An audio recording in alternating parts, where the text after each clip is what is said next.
திருநீரில் மறந்திருக்கு தெரியுமா? அதை தினம் அணிந்தால் புகழிருக்கு புரியுமா?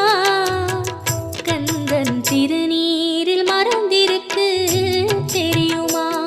அதை தினம் அணிந்தால் புகழிருக்கு